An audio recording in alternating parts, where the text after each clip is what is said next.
Bismillahirrahmanirrahim. Dengan nama Allah yang Maha Pemurah lagi Maha Mengasihani, adalah dengan ini diisytiharkan bahawa Lembaga Pengelola Universiti Tenaga Nasional dengan penuh hormat dan takzimnya melantik Tuan Yang Terutama Datuk Seri Utama Haji Ramli bin Ngah Talib yang di-Pertua Negeri Pulau Pinang sebagai Chancellor Universiti Tenaga Nasional.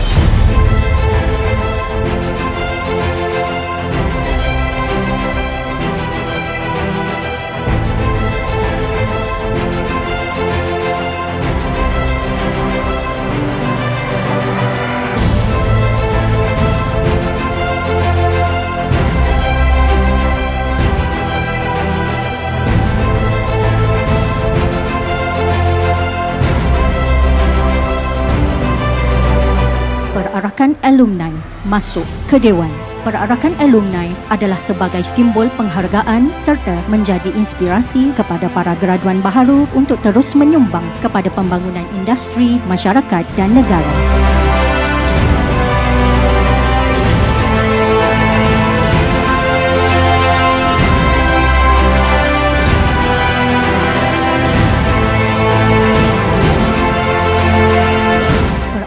Utama masuk ke Dewan.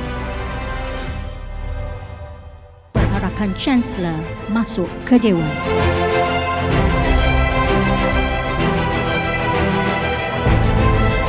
Ucapan penerimaan pelantikan Chancellor. Saya dengan sukacitanya menerima pelantikan sebagai Chancellor Universiti Tenaga Nasional.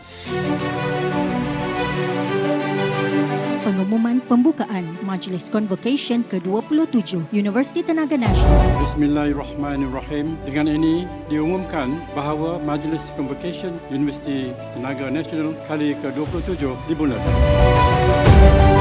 Majlis yang penuh bermakna ini menyaksikan detik bersejarah buat para graduan, keluarga serta seluruh warga universiti. Setinggi-tinggi tahniah dan syabas saya ucapkan kepada semua graduan yang diraihkan. Saya percaya majlis convocation ini merupakan satu detik bersejarah yang bagi para graduan sekalian. Jayaan ini adalah daripada berkat usaha, kesungguhan, komitmen dan ketabahan saudara-saudari dalam menjalani sesi pembelajaran serta membina pengalaman sepanjang pengajian di UNITEN. Sejak hampir 3 dekad penubuhan, UNITEN berkembang teguh sebagai institusi pendidikan tinggi yang unggul, melahirkan pakar, pendidik, pemimpin, usahawan serta barisan profesional yang berintegriti. Mereka menjadi nadi kepada pembangunan ilmu, kemajuan teknologi dan kemakmuran negara. Seperti kata hikmah, education is the passport to the future, for tomorrow belongs to those who prepare for it today. Saya mendoakan agar barisan kepimpinan UNITEN akan terus maju dan membawa universiti mencapai kegemilangan yang lebih berprestij serta diiktiraf di persada antarabangsa.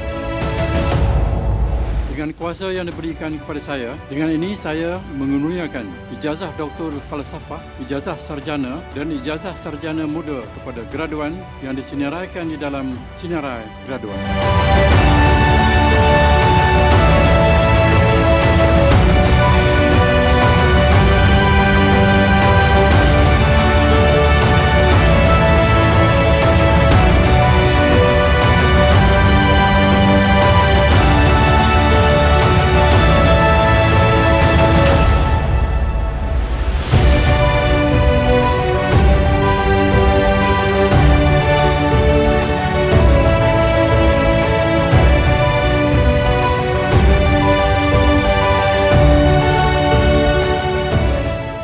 Bagi pihak Universiti Tenaga Nasional, dengan bangganya diumumkan bahawa semua graduan UNITEN pada hari ini secara rasminya adalah alumni Universiti Tenaga Nasional. Dengan ini diumumkan Majlis Convocation Universiti Tenaga Nasional kali ke-27 sesi pertama ditangguhkan.